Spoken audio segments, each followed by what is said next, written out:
You're listening to the Business and Life Conversations podcast with Angela Henderson, episode 102.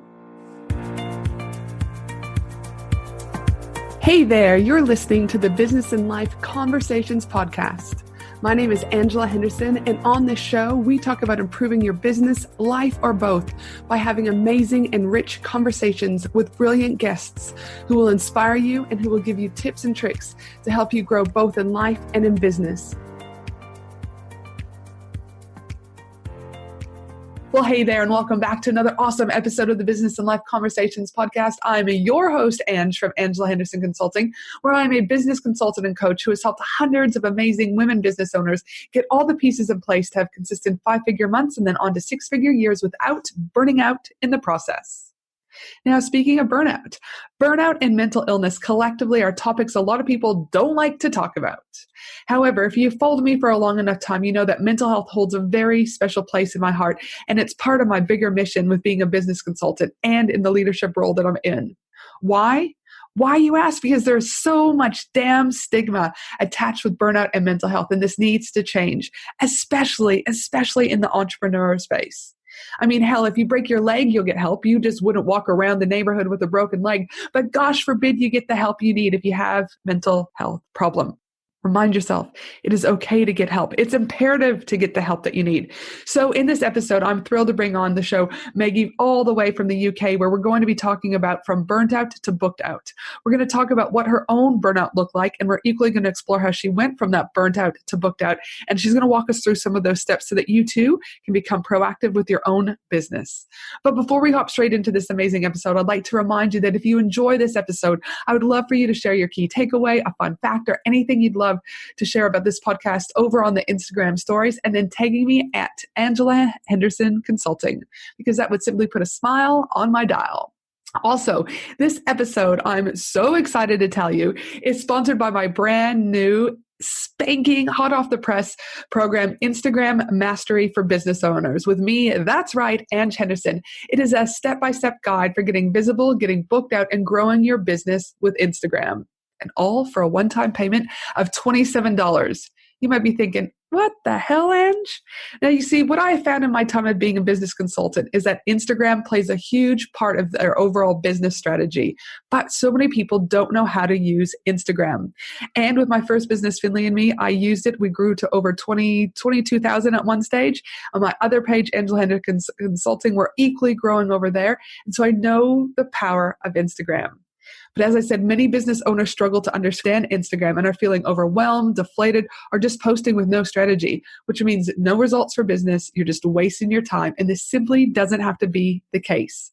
In my new program, Instagram Mastery for Business Owners, I'm going to teach you the following. I'm going to talk to you about how to get started with Instagram. I'm going to talk to you about how to nail your Instagram bio, the 4 ways to use Instagram for business growth, what types of content you should be posting on Instagram based on your own individual business, understanding what time to post on Instagram, how to optimize your content with hashtags, how to plan and schedule your content on Instagram, and how to measure your data and results on Instagram. There's one module for each of these topics that I mentioned above, which includes a 10 to 15 minute video and a PDF guide so that you can map out your own individual Instagram strategy.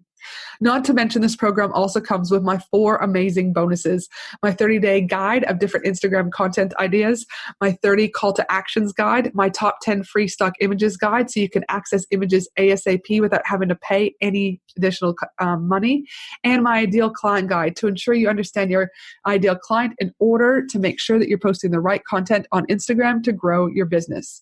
You can grab my new program, Instagram Mastery for Business Owners, to help you get visible, get booked, and to grow your business, all for a one-time payment of $27. To secure your spot, simply head to bit.ly, bit.ly/Instagram course for business owners. Again, that link to secure this amazing Instagram training for just $27 can be found over at bit.ly, bit.ly/Instagram course for business owners.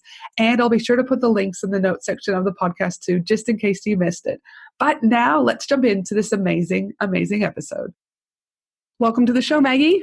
Hi, Angela. Thanks for having me. Gosh, thank you so much for being available to come on the podcast today. I'm super excited.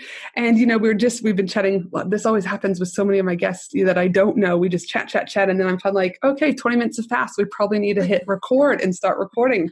So it's obviously 7 p.m. at time of recording here in Australia. And what time is it for you? You're over in the Netherlands? Yeah, it's 11 in the morning. I'm near Amsterdam. So yes, so lovely. And how long have you been over in the Netherlands for? So I got a one-way. I grew up in Singapore and I got a one-way ticket to Amsterdam when I was 20, and that seemed like a good idea at the time. Turned out I was right. And I also lived in Germany in between, so I've been back from Germany for about 2 years now. All right, fantastic. And you're settling down there officially? Yeah, my husband's Dutch, and we bought a house, and I'm done. I'm home. Happy. All right, no, fantastic. Yeah. I love the Netherlands. I was only there for a short stint. I did a thing in America. Though I'm Canadian, I did my uni in the United States, and it was a thing called Semester at Sea, where you go on a cruise ship for 3 months, get university credit for going, and you go to 9 different countries. And so It was like so awesome, so amazing. So that was just a summer stint. You could also do the around the world stint like during the main semesters, but it was absolutely brilliant. And the Netherlands is an amazing place. Now, I would say that, listen, you and I have only just recently connected, and that is via the wonderful world of Instagram. In fact, I think a mutual friend of ours, Joe Bendel, who lives in Spain, posted something about you on one of her Instagram stories that kind of sparked me. And I was like, oh, that's, who is this lady? I've never heard of her before. And I'm always love connecting with, really amazing women, like-minded women who are here to make an impact. And that was the vibe that I picked up. So as we do, I did a mini stock, and I was like, ooh, this girl, I like this Maggie girl. I'm going to have to reach out and see if she'd come on the podcast. And now here we are. You're here. So again, thank you so much for being here. Thanks also for flexibility. It's always fun with like time zones and daylight savings and like pandemics happening to schedule something in. Totally no worries. Like I said, sometimes it works that people can just use the scheduling link, but I was like, cool, we'll just make it happen. And I think there's something to be said about flexibility and adapting, right? No matter, again, we were speaking about, coronavirus and how that's impacted lately, but, business owners need to be flexible. Business owners need to be able to adapt at any given time. And if you want something bad enough, it just is like a no-brainer. So for me, when I want a guest on, I don't care what time I have to record, we'll record and we just make it happen. Yeah, no, I'm with you. I think boundaries are fantastic. It's important to know what you're okay with, what you're not okay with. But there's like, come on, like be a human being, have some decency, have some flexibility, and it's not gonna, kill your brand authority if you bend things once in a while. In fact, I think, again, it can help with your brand authority, right? People start going, yeah, I met this lady, Maggie, and she was really flexible and she came on our time zones. Like, I think there's an element that it actually can help you, and again, some people could say, I've used the words like vulnerability, right? I don't think I'm necessarily being vulnerable, but I think some people could feel that way, like, this is what people know of me. So I think there's positives, when you adapt and are flexible with things. Oh, absolutely. Absolutely. Now, we're going to talk, we're here today to talk about, I guess you could say, burnt out to booked out. But before we get started, I always like to ask a fun question to the guests that I'm interviewing, so listeners get the chance to get to know you a little bit for who you are, Maggie, versus just jumping straight into, from burnout to booked out. So my question to you is I noticed as I was doing my mini stock on your Instagram page, is it appears that you love to travel. You had a variety of different images, from snow captured images to images with these beautiful flowers. It looks like markets to sunny photos. It looks like you're kind of all over the place, which is great. I love to travel too. So my question to you is what is your favorite place in the world and why? Oh, that's a good question. I have to say, I do really enjoy living in the Netherlands, but that's more of like a long-term thing. The weather here is crap. Don't come for the weather. Yep. I think, honestly, when I was I ran a retreat. I have an invite-only mastermind style retreat called the Powerhouse Retreat that I ran in Tuscany, and sitting in that villa in an olive grove with the sun setting around you and like the wind whistling through the trees, like that was ridiculously magical. Just Tuscany in Italy was amazing. Amazing. I mean, how amazing does that sound? Not to mention probably the good vibe people you were with, everything else that was stemming from that. But again, yes. Tuscany, sunset, olive grove, do you know what I mean? Probably good food, good music, good company. Amazing I mean, what could you honestly complain about? It was so funny because when we were like prepping for the retreat, and we obviously you give everyone questionnaires like, do you have any dietary restrictions? And like about more than half the people said that they were like gluten free. I don't think anyone ate gluten free on that trip. Maybe one person. Everyone's like, pasta and wine. Oh, I'll be off the diet for a week. But I would also find it interesting that, again, it would be interesting to hear what your thoughts are, but, gluten, so many people will talk about the type of wheat and how it's made and all that. It's like, was their stomach still hurting? Because so much of Italy, do you know what I mean, is so fresh, preservative free, made right there, handmade or homemade, whatever word you want to use, right? Like, I'd be curious to know whether or not their bodies reacted to that, say, versus just stuff that they would get on their day to day, or whether or not it was just like, oh, this is wholesome and is actually good for them. I'm not sure. I really don't know enough about that, to be honest. But I do think that's something for you if you have don't drink any wine, and if you, eat a lot of vegetables and you don't really do the whole pasta and pizza thing. And then you have a week where you have yes, it was really, really good pasta and pizza. But if that's different from your normal you'd still probably still have a little bit yeah, you'll probably your body's just in shock. You're going, what is this? It tastes so good at the time, but don't absolutely. Now, burnout, this is, again, as I'd said in my intro, is something I'm very passionate about, because again, I think it's a topic that's not discussed, and it's so common yet so many people don't talk about it, Maggie. So I'd like to start off just by you, before we kind of get into the burnout scenario. I'd love to know a little bit more about where you started in business and what are you doing now, just so the listeners kind of have some background information on you. Sure. So I started my business by accident. I had just finished a Master's of Science in Marketing Strategy in Amsterdam, where I had a job lined up and I was really learning how to speak Dutch. I was working very hard for that. And 2 weeks after I graduated, we moved to Frankfurt, Germany, because of my husband's job, where which is the financial capital of Europe, and this was right after the recession. Okay. So I'm there a fresh grad, marketing degree, don't speak German, zero chance, absolutely zero chance. That felt very soul crushing, because I was like, oh, I have international experience. I grew up in the US and Singapore. I've done all these internships. I'm a special butterfly, and not a single interview in 6 months. So that got me started exploring the online world. I was freelancing, any kind of gig I could get, copy editing, copywriting, editing academic articles that I just, oh my gosh, that was horrible. And I started teaching myself how to code websites, because I thought I would have a hard skill on my resume to make me stand out from the sea of other marketing people. Mm-hmm. And that got me into freelancing and making websites for clients. And a couple of months later, I realized I'd been basically working on my clients' marketing strategies on top of their websites, and I saw the results. And that, seeing the results gave me the confidence of oh, I could actually do this. I'm actually good enough to do this, and people are getting results and they're happy and they're paying me. You're like, wow. Hello, boom, I'm in. Let's do more of this. Yeah, let's stop the coding. Yeah. That was about 6 years ago.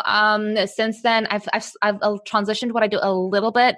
I used to call myself a digital marketing strategist. Now I call myself a business growth and marketing strategist, because I first start with your business model. My goal for my clients at the end of the day is, how can you pay yourself more? So it's not just about revenue, but it's at the end of the day, how much profit are you taking home in your pocket to do fun things with? And marketing is all about the visibility, of course, and standing out and getting more clients. So, yeah. You raise an interesting point there. And this is a conversation I've been having with a lot of, 7 and 8 figure business owners kind of in my space. And what we've been talking about is this: revenue versus profit, right? And that there's this perception in the online space, not all, but some people, right? Is I've made 7 figures, I've made 8 figures, I've made 9 figures. But not all of these people are telling the full ins and outs of their business, right?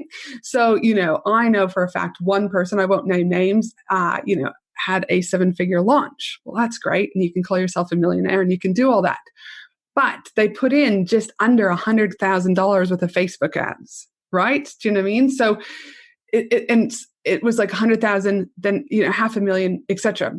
So what I'm saying is sometimes people think that you have to spend more in order to profit more, when that actually can be the opposite. What are your thoughts about that? I mean, to be honest, personally, I really don't care too much if someone has a 7-figure launch and, they only made X amount profit. That's their thing. As long as they're not using those numbers to try and sell, come buy my program and I'll teach you how I made 7 figures, right? Yes. That's up to you, how much you spend on Facebook ads on your team. And I think that's part of it. At a certain point, you just need to reach more people, you need to retarget people. So Facebook ads, I think, are please guys, use them. I wish I'd started using Facebook ads way early in my business. It would have helped me a lot to grow my audience or retarget them with offers and so on. So I feel very like double about this, because on one hand, I'm completely with you. Don't promote your, oh my God, I'm a 7-figure business owner if you're paying yourself, I don't know, 30,000 because you spent so much on your team.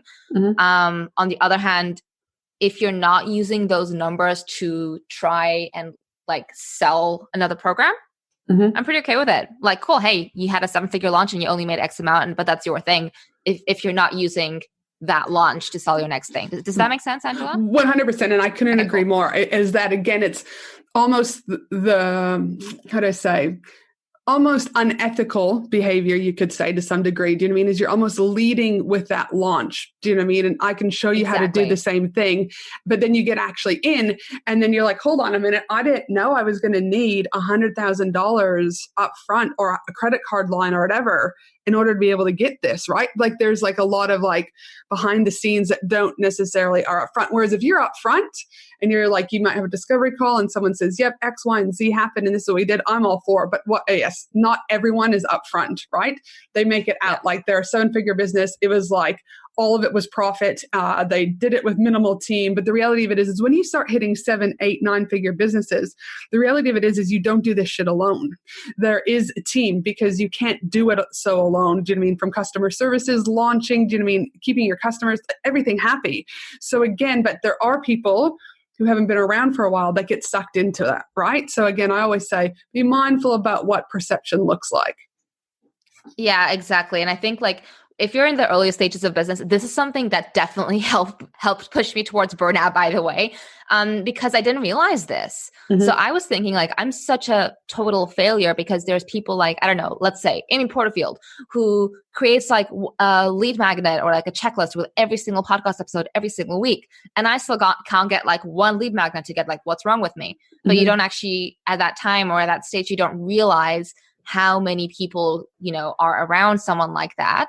I'm just using Amy Porterfield as an example here. It wasn't really specifically about her. Yeah. Totally understand. Yeah. Yeah. But I was just like, oh, I'm such a pathetic little failure because I can't get my, stuff together enough to make like one lead magnet or something. And I didn't realize how much like now with even like with my podcast, like there are like multiple people involved from like formatting to project management to like emailing guests to the graphics to editing. It's not just the recording of it. And when you actually count like how much time goes into all of these tasks together, not even talking about a launch, but like let's say in general promotional content, it's insane. 100%. In order to do it, in my opinion, effectively too, right? Anyone can just go and post. We all can do that and we tick a box. But if it's not strategy driven, right? If it's not relatable to the people that we're wanting to work with, then again, to me, you're just throwing spaghetti at a wall. So again, that's where I think the content is, it's got to be strategically driven, because if not, it's like, again, you don't need a team. Any one of us can go throw a meme up. Any one of us can say double tap at this, but there's got to be substance behind that in order for the growth, in my opinion, to happen. Yeah. Yep. Cool. So now burnout. I do want to go back just a little bit because as I mentioned earlier on, I don't think burnout is something that's spoken about. And I know we're just going to briefly touch on the surface because I do want to get into the nitty gritty about how you went from burnout to booked out. But I would like to know if you can just kind of start off by taking us back to what burnout looked like for you. Was there anything in particular that led you to burnout? How did you know? Yeah. Tell us a little bit about that. Basically perfectionism. And like what I kind of touched on just now, like about feeling like a failure and feeling like I wasn't doing enough, and not actually seeing results. I think a big part of that was this frustration. And that got me into this like vicious, almost like hamster wheel type of cycle where I wasn't getting the results I wanted. So I thought I have to work harder, but I still wasn't getting the results because I was doing all the wrong things and just too many things at the same time. And this got me more and more frustrated.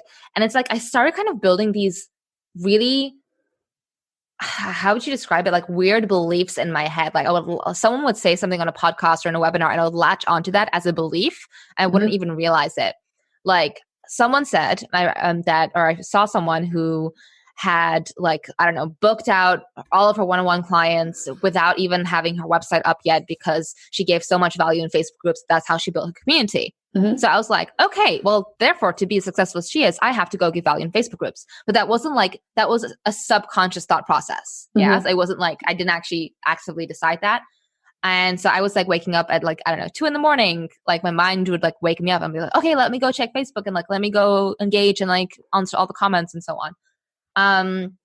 And it wasn't really working. And the horrible thing for me was that I have a master's of science in marketing strategy and my marketing isn't working. What the hell? You're like, hello, throw me a bone. What is going on? Like, what is going on? Like, why is this working? Why can I do this for my clients? And they're like hitting highest month of revenue of the year. They're doubling the newsletter subscribers. They're tripling website traffic and it's not working for me. What is wrong? So I ended up taking a break for a couple of days. We were living in Germany, went back to the Netherlands for King's Day. If you don't know what that is, just Google image King's Day Amsterdam. It's insane. Okay. Everyone's in orange. Everyone's drunk basically by noon. Yep. It's a giant street party. And I started getting really dizzy. And by like the third day, I was so dizzy I couldn't walk. It was like if you had taken way too much tequila. Yep. And just the world is spinning, but it was 10 a.m. and I was completely sober, which I actually found out the term last year. That's vertigo, which so at the time I didn't know what it was. And I thought I had a brain tumor, I was dying or something. Yes. So it could be very scary. It was really scary. It's just like, yeah, it was, I genuinely was like, okay, I've got a brain tumor. Like that's the only explanation. So I went to the hospital and, I was there for like 5 hours doing all these tests, like in all these departments. And they were like, so there's literally nothing wrong with you. I'm like, what? What? Like this can't stress. Be. You're like, yeah. Mm-hmm. Yeah. I was just like, no, I disagree. Yep. That's such BS. It's not stress. I'm just busy. Da da da da. And then, it takes you 4 months. 4 months later, before you can go on your first 10-minute walk without falling over and clutching a wall. I'm like, oh, maybe they were right. Yes. Yep. They're like, maybe there's some validity in what they were saying to me. Yeah. So I found out like if you're looking at it medically, that was probably a pre-stage of burnout because like actual burnout then ends up shutting down all of your internal organs. I call it a burnout because a lot of people understand what I mean with that. But it's basically my body gave me a giant middle finger. It was like, okay, no, this can't continue.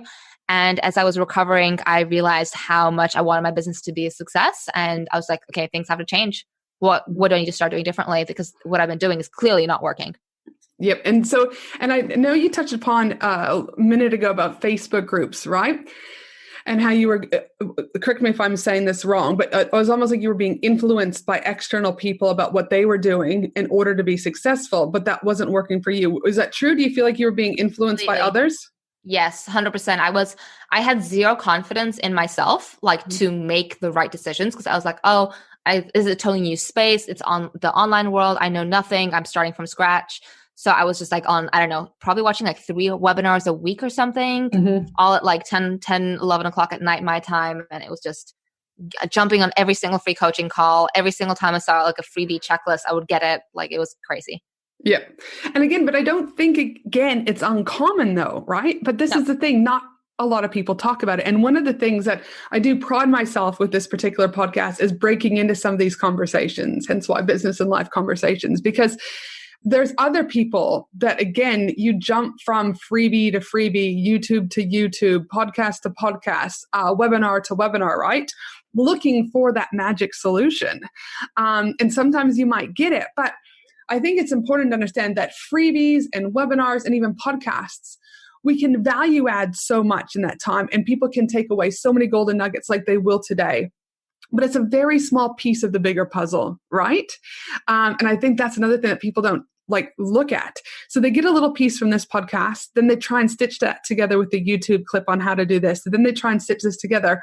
And what I have found, in my opinion, is that so many people then are getting distracted with this shiny object syndrome, right? Going from here to here to here, that hamster wheel that you're talking about, that they lose sight and don't get the clarity they need and the strategy they need, and they're doing it alone. And that's that's 3 of the 4 main things that I see of reasons why businesses struggle to succeed. What are your thoughts about that?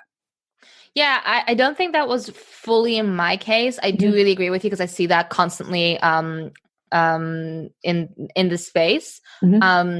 I think for me, I mean, obviously I was missing the bigger picture, as you mentioned, but I think I was just like consuming content like crazy because I not necessarily searching for a magic bullet, but I kept thinking, I don't know enough. I need to keep learning. Right. That was my thing. That was just, it was just confidence. It was just, yeah. Yep. The confidence. Confident myself. And so obviously you go to the doctor, or you're, do you know what I mean, at the King's Fest, then you have a good time. Then you're not feeling well. You go to the doctor. They're like, listen, Maggie, this shit is stress related. You know, it takes you a while to be able to kind of build that confidence. Do you know what I mean? Almost reset your body, I'm assuming, to some degree. Yep. And then, so once you found your feet after this burnout, all right, what were the steps that you took? Because I know, again, I've been following you now for a little while, again, is that you really went from burnout to booked out. And so some people be like, again, well, they might be the ones that we're saying, right? Like, Amy Porterfield, your stuff is working. How do I get this shit to happen, right? So can you walk us through a little bit about how did you go from the burnout to booked out? Can you walk us through some of these important steps and what they look like? Yeah, absolutely. So this was already like while I was recovering because I wasn't able to, you know, really read too much or, you know, do the things I had been doing, which is like consuming content or trying to, you know, get on calls and stuff, like strategy calls. So what I could do, however, was have coffee chats. So I ended up doing a lot of these virtual coffees where just like, hey, we've connected on, you know, a Facebook group or an Instagram, like let's have a 30-minute, you know, coffee over Zoom and just talk to each other and get to know each other. And that actually helped expanding my network a lot because the goal there wasn't, I'm going to try and pitch people, get a client. It was just like, I have nothing to do because I can't work. And B, I want one more person to know my name and know what I do. So a lot of these conversations really helped. The second thing I started doing was market research. And this was because I was like, okay, hold on, Maggie. I have a master's of science in this. I know this. All right. So ignoring all the webinars and blogs and Pinterest, what do I know to be true for marketing and for business growth? And people asking like, why do you have a master's of science and not a master's of arts if it's marketing? And that's because my degree was focused on data and statistics and analysis, also known as market freaking research. So that's why I was like, okay, well, yeah. So I don't have data sets I can use with entrepreneurs, but I can basically do focus groups. I can go one-on-one and talk to these people and just clearly what I am saying, how I'm putting things across isn't translating. Because I was getting clients when I built relationships. I was getting clients when I met them in person or by referral, but I was not getting clients through my marketing.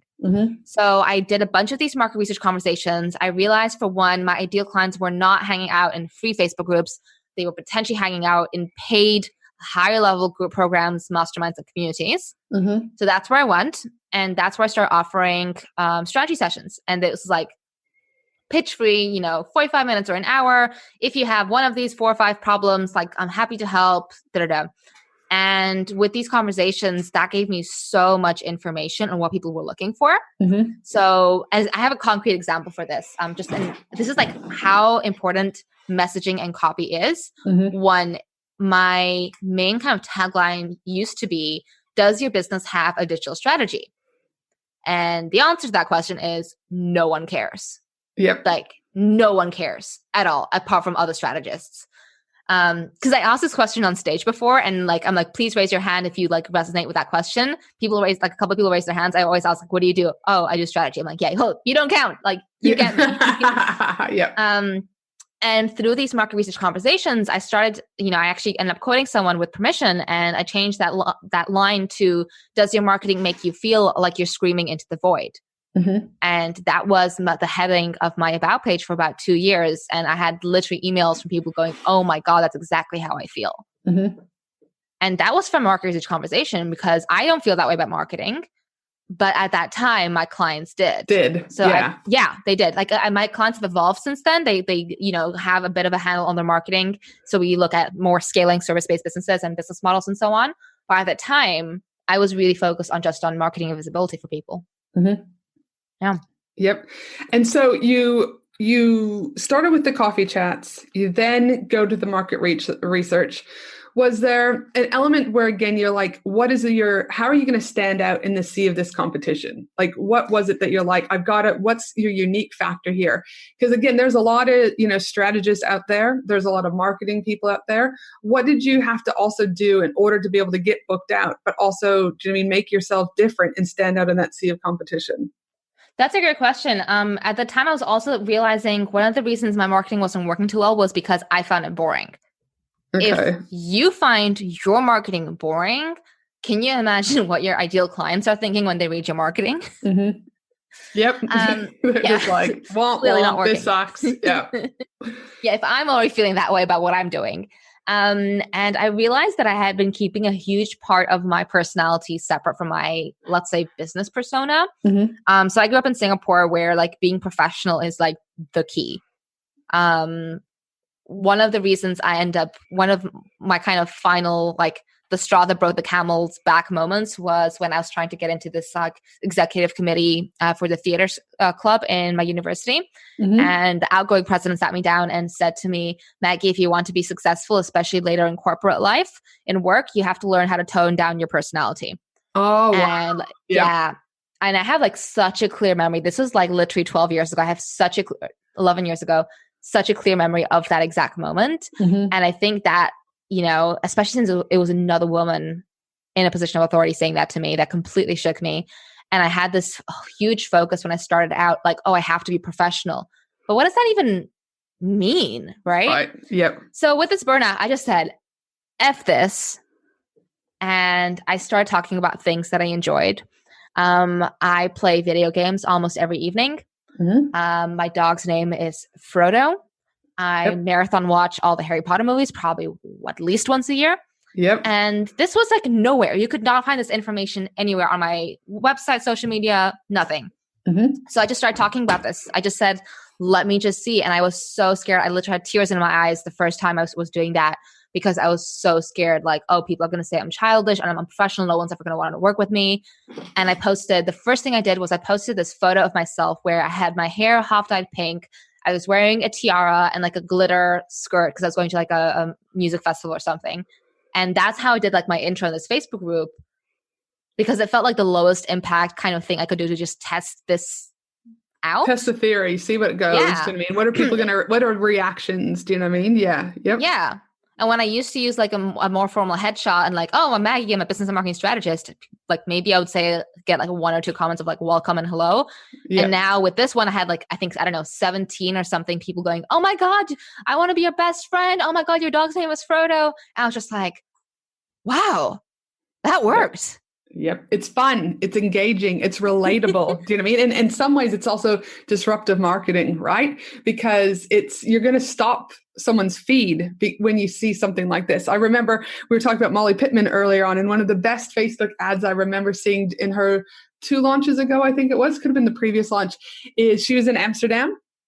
And obviously in the canals that you guys have there. Yeah. She was, doors were closing and I think it was, don't miss the boat. Don't miss the boat. And Molly was running towards the boat, right? And it was just such a brilliant, disruptive, but fun, right? Like it's like people who followed Molly Pittman, what I'm talking about is they kind of know she's moved from the US over to the Netherlands. She's got this beautiful scenery. She's fun and laughing, and if you've ever listened to Molly, she's got this infectious laugh about her.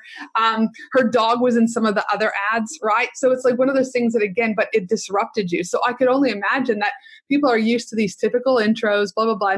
And it's funny because this is not exactly, but very similar. Is you're almost told that it's got to be this way. But then it's like when I introduce myself, I'm like, Ange, I'm the Nutella eating, do you know what I mean, lady who sits in a closet, shoving Nutella in my face. I love the color pink with a splash of glitter. And by the way, I'm a super proud Canadian because what's not to be proud when you've got beer, Pamela Anderson, do you know what I mean, and Tim Hortons. And I can't even tell you how many conferences I go to and I have my Nutella slide when I'm speaking on stage. People will go to the grocery store and buy me jars of Nutella and give it to me. I've had people send me Nutella hoodies in the post. I'll get screenshots of people are at the supermarket and Nutella's at the checkout line. So there is something to be said that you can still have fun, still be professional, but more importantly, still be memorable. Yes. So, oh my gosh, I have so much to say on this because so one, I completely get that with Nutella because people do that to me with unicorns. Uh-huh. I have a unicorn in my logo. When we were on video together, before we started, you maybe saw that I had a unicorn sitting behind me. Mm-hmm. So when I like run retreats or like events or anything, people just like I've received everything from like nail files to unicorn socks to clothes to pajamas. So I'm not complaining. I have like probably 6 unicorn themed mugs at home. I have not bought a single one myself. They were all gifts from people. Yeah. And that's been interesting because I think with my marketing, with talking about standing out, this is very much me. I didn't wake up and go, oh, I'm going to have this fantasy shtick because it's going to make me stand out. I was just like, no, this is who I am and I need to start expressing part of it. So it was a big process for me because I was like, I love when I drive by myself, I have a playlist that my husband calls Maggie's aggressive driving playlist. Yep. Which is like Metallica and Rammstein and Nightwish. And I'm like driving and like screaming along. And my dog is very upset with me normally. I really like swing dancing and Lindy Hop and things like that. I'm very bad at it, but I enjoy it. Mm-hmm. So I was like trying to kind of figure out in this phase of like, I have like, I did Taekwondo for years. I really like kickboxing. So I have all these like kind of facets of who I am. And I was just like, I was sitting with all of them. I was like, which are relevant? Which ones make sense? How do I combine this? And I realized like the fantasy and the video game part of me is probably the biggest part. Mm-hmm. And I'm like, listen, guys, if I can combine like having a unicorn in my logo, being a very action-focused, revenue-focused business and marketing strategist, you can combine whatever the hell you want. Mm-hmm. 100%. But also, like you said, it's relatable, right? Other people, like, you're just like, oh, and it's almost like, I don't know how to describe it. But, well, I won't. People have said to me, and you gave me permission, do you know what I mean? To be me, right? And it's like, weren't you always being you? And they're like, kind of, but not really, do you know what I mean? Because the guru said on Facebook ad or said on this checklist or whatever that I should be doing this. But I saw you do it a different way and that it's okay. Like you're still, and people didn't like, they either love you. And what I say to people too, is when they kind of are like, oh, I don't know, this feels weird.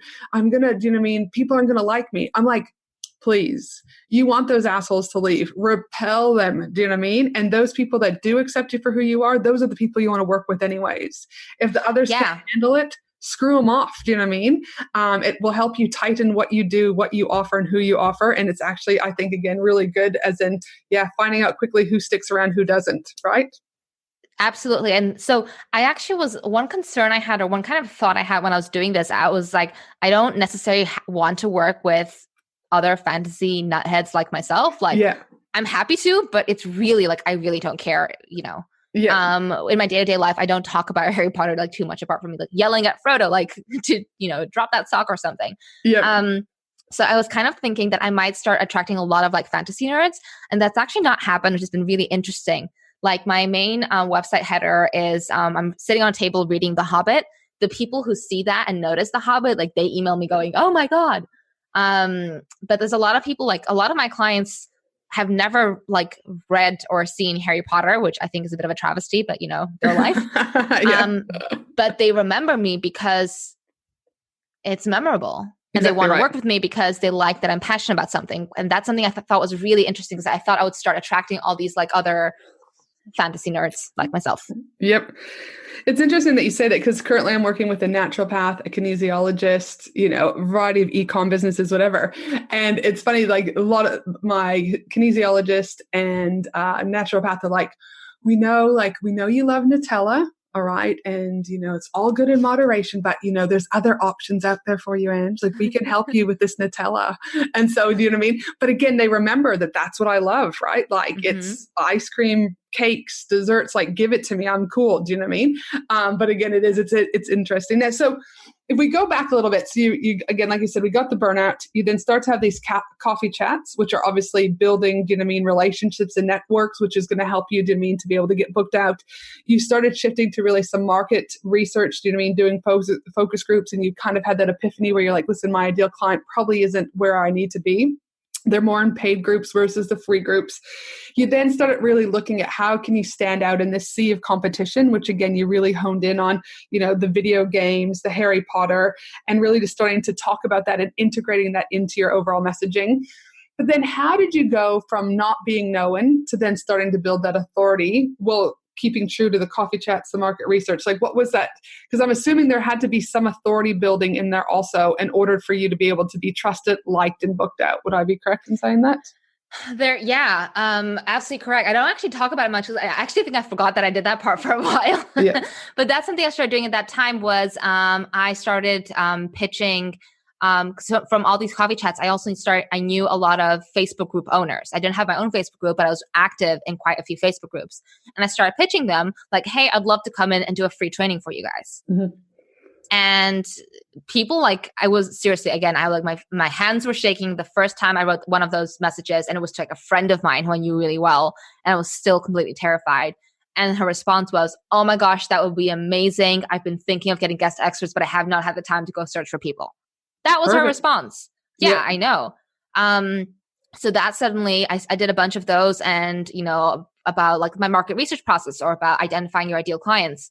Because something I got really hung up on, which was this whole ideal client avatar exercises that where you're basically making up stuff and it's complete nonsense because it's not based on any facts. Mm-hmm. So I was like, why is my ideal client named Amy, 27 years old, drinks green tea in the morning? How is this relevant? And how does this help me make money? This doesn't make any sense. So that's why I was focusing on market research and psychographics over demographics. If you're working in the online space, so it's much more about personality, goals and aspirations, and fears and challenges versus age and marital status, and so on. Yeah, so I did a bunch of those trainings that really helped me very quickly. I started doing video. Getting my face in front of people, and I tapped into other people's audiences. The big thing that kind of put me on the map and I got booked out a few weeks later was I put together this thing called the Content Quest, which was a gamified content batching experience. It was over 4 weeks. So we had different guest webinars, and then we had an epic co-working, I think 2 days of actually creating content. So people wrote, 12 or 18 blog posts during that time because we taught them how to batch content properly. Mm-hmm. And I won an award for that launch. And the interesting thing is I was actually really disappointed by that launch because I didn't make any money. And I was just but that was the whole point of it. And then 6 weeks later, I was booked out. Okay. Yep. So again, and we were talking about this just before, obviously, coronavirus is still lingering at time of Jimmy and you guys listening to this. But, the thing is just because it's a no now doesn't mean it's a no forever. And so again, you're but I did all the right things. I should have had the clients, but sometimes those no's come later on. They might just need a few more touch points. And in your case, it's exactly what happened. It's I just got a message from someone last week to say, oh, hi, Maggie. I've been following you for a while. I was even in your first Content Quest, which was now, I don't know, 4 years ago or something. Mm-hmm. So just that was from one challenge from 4 years ago. And I know this is if you're in the early stages of business, this is not what you want to hear. And I apologize up front, but it takes time and patience. There's a lot of things that you can put into place and that you'll only see an actual financial ROI, return on investment, 6 months or a year or even 2 years later. Mm-hmm. Yep. Because it's relationships and people it needs to be the right offer at the right price at the right time. Yep. 100%. And I'm really big for those that have followed me for some time about human to human marketing, the experience and interaction one faces with a particular brand, right? And I believe, and I say this often, is the old is becoming the new again, right? And is that people want human connectiveness. People want to not just be a number. They don't want to just be a transaction. And those businesses that make it a priority to what you did, with your coffee chats and really build those networks. Again, I believe your network equals your net worth, right? And again, you don't see that bloom overnight. It's kind of like when you plant a seed. You don't get to eat the fruit once you plant the seed. It's got to be watered. The weeds have to be picked. You've got to put it in sunlight. You've got to take care of it. And eventually the fruit will blossom. Well, it's very much, in business. So I when I hear people, but I've been doing it for 4 months. I should be profitable. And I'm just I try not to laugh, but I'm listen, this is a reality. There is a little bit of hard work. I'm not saying you need to work harder. You need to work smarter. All right. But there is an element at the beginning where you're doing a little bit of hard yards. And again, this doesn't happen overnight, because if it did, we all, would be doing it very easily, But again, it takes time.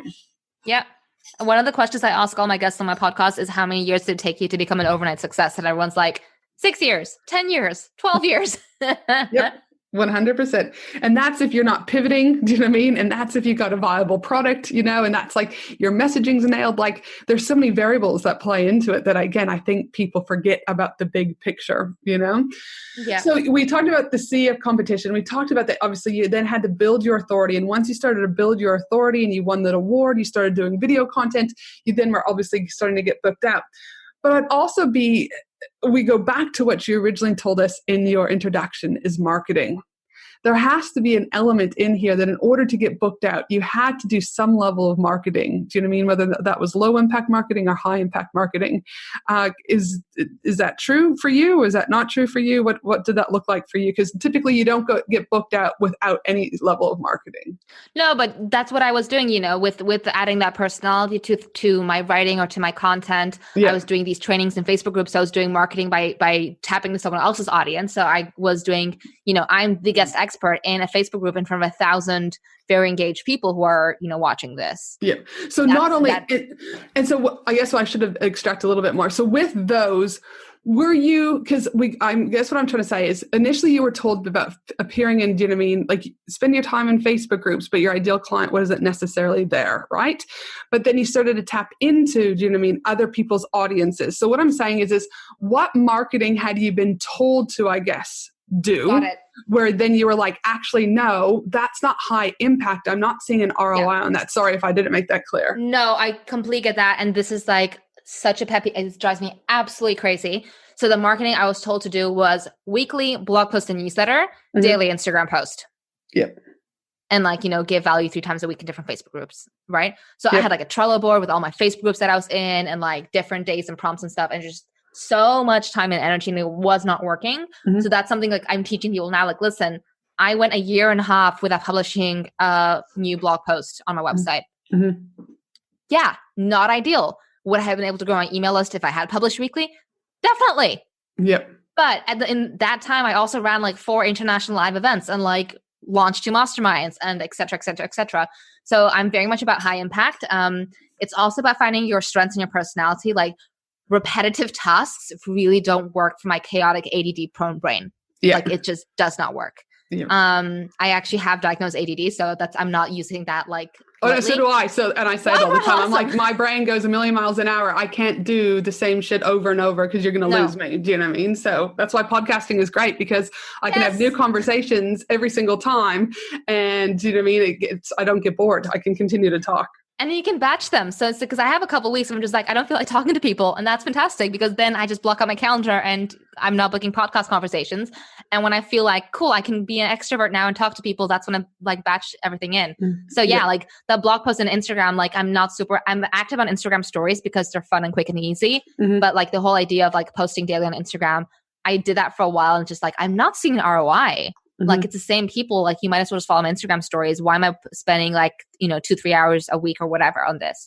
So for me, it's looking at how can you get a higher return on every hour of your time, right? Because you can spend the same hour, let's say, creating content for Instagram. You can spend an hour creating blog posts. You can spend an hour creating podcasts, or you can spend an hour pitching to do guest trainings, right? So you're looking at like all these options with the same amount of time because your time is limited. And you're looking at which of these options has the best fit for my personality. Like, for example, for me, I would so much rather spend an hour of my time doing something like this with you than try and spend that time writing a guest article because that's not going to take me an hour. It's going to take me like 6 if I'm lucky. Yeah, 100%. And this is what I've been saying to some of my clients, right? Is first of all, again, it goes back to understanding how does your ideal client consume information also, right? Because I think, don't get me wrong, I'm very big about SEO. In fact, 44% of my traffic, comes from, search engine optimization because I have a very big SEO, short tail, long tail, on-site and off-site strategy that I do. However, you can still do SEO strategy without having to do weekly blogs. Do you know what I mean? There's a variety of different things. You can get backlinks from being on podcasts, right? Like there's a variety of different things that you can still have a strong SEO strategy. strategy. But for me is what I've been saying to my clients at the moment is how are they consuming information? But two, what's easy for you, right? So it doesn't feel like you have to work harder. You're working smarter for yourself and you're almost enjoying it because God forbid you enjoy your business, right? Like, and so a lot of my, like I've got 18 one-to-ones at the time of recording. And I think four are about to launch their own podcast. Because when we looked at the numbers, again, data, right? Where was how much time are they spending? We were tracking that on Toggle. We were then looking at their ROI. We were looking at their revenue. And what we found was they actually can get into more people's ears, right? And have more frequent listeners versus spikes when you get blog posts because it goes out and then it like dies unless it's optimized, right? And we were finding that podcasting, do you know what I mean, at the moment for a lot of my clients is going to have a bigger ROI, not just short term, but then the long-term leverage, right? So, hi, I've got a podcast. Would you like to be a guest? Sure. Come on, build relationships, just like what we've been talking about, right? So I think podcasting is such a brilliant way from a high impact marketing strategy, because again, you get to build relationships, you get to build your authority, you're in people's ears on a regular basis, you can build your SEO strategy. Like there's so many positives, right? So I'm with you. What is going to be high impact and how are those consumers consuming that information? Yeah. I think like that's something I focused on a lot earlier on, but I think at a certain point, let me know if you agree with this, Angela. I think that a lot of people just consume like if I put out content, I'm putting it like newsletter, blog post, Instagram, and podcast. That's all repurposed. Different personalities will tap into a different medium. 100%. I don't think, at least in my business, it's not like they all read blog posts or they all are going to watch YouTube. I have those touch points. I think there's only certain kind of areas of business where you have to be really careful with that. For example, like if you're working, this is the example I always use, if you're working with like really busy single moms who are struggling to balance their time, don't do 90-minute webinars. Yeah. Like, no, they're not going to have lose time. You're going to lose them, right? Yeah. Same thing for me. That this is like was more for like how to format my podcast, how to structure it. I have a really short attention span. Like I said, I have ADD. Like I'm like a magpie, like next shiny thing. Just, you have to keep me entertained, which means that my solo episodes are 15 minutes max. 1-5. That's it. It's super easy for me to sit down and do it.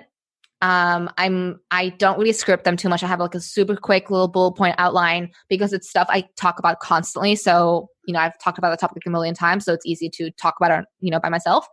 My guest episodes are like this. They're a bit longer because there's two people. So it's a little bit more interactive and, you were laughing or joking, whatever. Yeah. But, I wouldn't put out 2-hour long rambly episodes because my people just like, no. Yeah, 100%, right?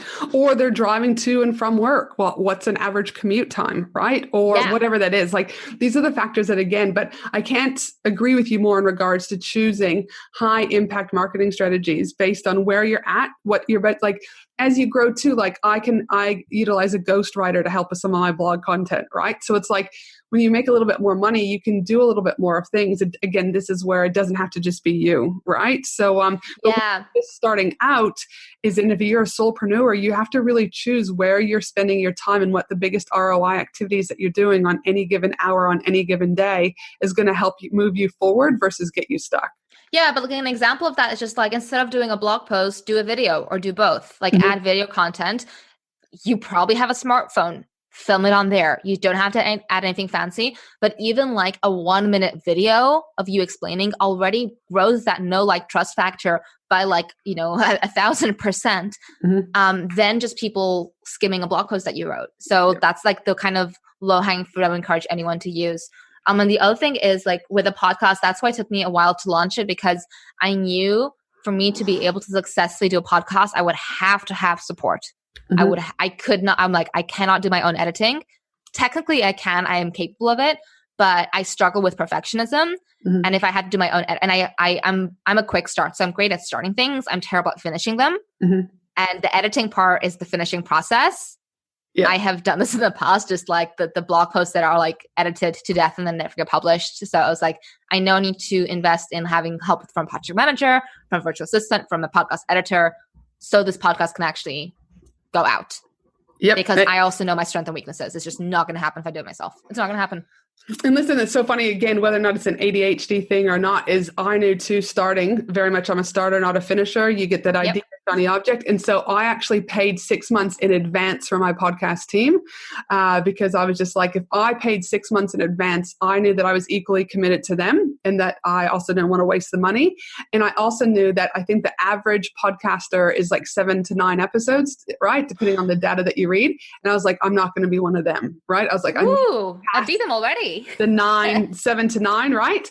But I also knew that in order for it to be sustainable and, gain the momentum that I needed is that, your episode today is 102, right? So that's 102 weeks. So I've been releasing one every single week, but I knew what my strengths and weaknesses were. I knew I couldn't do it on my own, similar to you. And the podcast team needed to be there. So you may not have that luxury at the beginning. But again, I do believe too, if there's a will, there's a way. And if it's going to show you the biggest ROI, then it might just be that maybe you do your own editing for a little while until, you can, outsource that. No, So, I completely get that. I'm doing 2 episodes a week. So one solo, one guest every week. But the only reason I did that was because when I started batching, before I launched, batching the podcast went like literally 10 times quicker and easier than I thought it was going to go. mm-hmm. So like my first morning batching, I made like the first, 6 or 7 solo episodes. I was just like, wow, I could actually do 2 a week. So that's what I've been doing. I don't think I'm going to be doing that forever with my podcast. I think at a certain point I'll be like, cool, that's been enough. Now like we'll go to one a week. Yeah. Yep. But for now it's been working because people then know on Tuesdays you get the 15-minute solo, and then on Thursdays you get the longer 30, 35-minute guest episode. So it's been a good combination. And like I said, it's like you figure it. And again, it's about adapting, and we're always evolving, right? So it's whatever works is what I say. If all the things we talked about in regards to how you went from burnt out to booked out, with the coffee chats, the market research, the starting out and or standing out in the sea of competition, your authority, your high impact marketing, what would you say for you was the biggest influencer to getting you booked out? I think it was more of a mindset shift, and like I literally used to say mindset was bullshit. Mm-hmm. Like I'm pretty sure I was on a podcast a couple of years ago. I actually said mindset is bullshit. Yeah. I don't think that way anymore. Yeah. So I think the big thing that helped me was a mindset shift, which I now call the 3 M's of business magic, mm-hmm. and that's combining method, which is like things like tactics, like strategy. Mm-hmm. It's combining move, so taking action, mm-hmm. and mindset, mm-hmm. confidence. And like the thing is, so you can have the most amazing tactics and plan, like you have your notebooks full of ideas, but if you're not taking action on it, or if you don't have the confidence to take the right kind of action, move forward, it's not going to happen. Mm-hmm. So you need a combination of these 3 things together to make things a success and actually move forward. Mm-hmm. No, I totally agree. And again, I'm one too that, I've been in business now for a decade with my first business and now this one. And mindset, I do believe, is the most important thing, in business growth and business success, is those people with that growth mindset that willing to, again, adapt. I use that word a lot this time. But again, mindset is so powerful because it really, again, your mind hears everything. So you've got to stay positive. You've got to be kind to your mind. But again, that's not going to get everything. You can have the most beautiful mindset, but if you're then not taking action, well, you're still not going to be any better off than you were, 2 days ago, right? So Go ahead. Or if you're not taking the right kind of action. Exactly right. Don't have the right kind of strategy. You can be still throwing spaghetti in the wall and like saying affirmations to yourself in the mirror.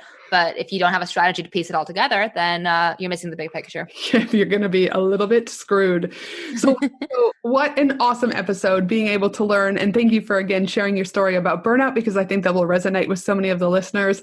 Equally sharing us the steps that took you from that burnout to booked out. And then also just quickly sharing with us those, the 3 M's of business magic, the method, the move, and the mindset, and how, again, you really need that combination, that trifecta, in order to, have that balance within your business and to gain the momentum that you need. So for those listeners out there that want to connect with you, where is the best way that they can find you? The best place is going to be Instagram, especially if you like photos and videos of fluffy Aussie Doodle dogs called Frodo. Dude, you're like, it is a win and all levels of happiness too. Also, just want to just have a quick conversation before we wrap up in regards to if you are feeling burnout. As many of you know in my intro, as a mental health clinician of 15 years, someone who has experienced anxiety and depression and who is currently in remission, I can't emphasize enough to be able to, get the help and support that you need earlier on rather than later. Because as I said in the intro, it's okay if you break a leg, you're going to go and get help. You're not going to walk around with a broken leg. All right. So make sure, again, if you are feeling that, it kind of goes to stress, and that would be a whole nother episode that I would talk about, but you've got stress, burnout, and then a full mental health diagnosis, right? So again, just be mindful about where you're at, gauge yourself where you're at, your sleep, your attitude, how you're treating your family and friends, all of this plays into key factors, but I can't emphasize enough about getting the support that you need, because again, support is out there. But my final question to you, Maggie, is what do you know now that you wish you knew when you first started out? Good question. So many things, but I think honestly, I don't feel like the knowledge I have now in terms of like the tactics is hugely different from what I knew when I started out. Like I knew a lot, but I think the big thing was the confidence. And I literally would roll my eyes at people who said that, because I was like, no, I know I'm missing something. I know I need to learn more. But it was really that every single time I've gotten the best results with anything is when I put my own blinders on, stay true to the vision, and just said like, screw everyone else. This is what I'm doing. And if it doesn't work, that's fine. And that's how I've always got my best results. Yep. You just got to stay true sometimes and just rock and roll. And again, it's a test everything. But once you start to find... tweak it, try again. Exactly right, my friend. Exactly right. Thank you again for being on the show today, Maggie. I greatly appreciate it. And for the rest of you, before we sign off, please remember that my team and I will also be putting together the transcription for this episode at angelahenderson.com.au. And as I mentioned earlier, if you enjoyed this episode, I'd love for you to share it, especially over on your Instagram stories by tagging me with the @AngelaHendersonConsulting. And what is your handle on Instagram, Maggie? Maggie Giele. Yep, Maggie Giele over on Instagram too, because again, we love a good share. So put a smile on our dials. And also, if you haven't already subscribed to the podcast, I'd greatly appreciate if you could subscribe and or leave a review. Thanks again, Maggie, for everything. I really appreciate you taking the time out today to come and have a chat. And for the rest of you, have a fabulous day no matter where you are in the world. And I look forward to you joining me again next week for another amazing episode of the Business and Life Conversations podcast. Have an awesome day. Thanks for listening to the Business and Life Conversations podcast with Angela Henderson. www.angelahenderson.com.au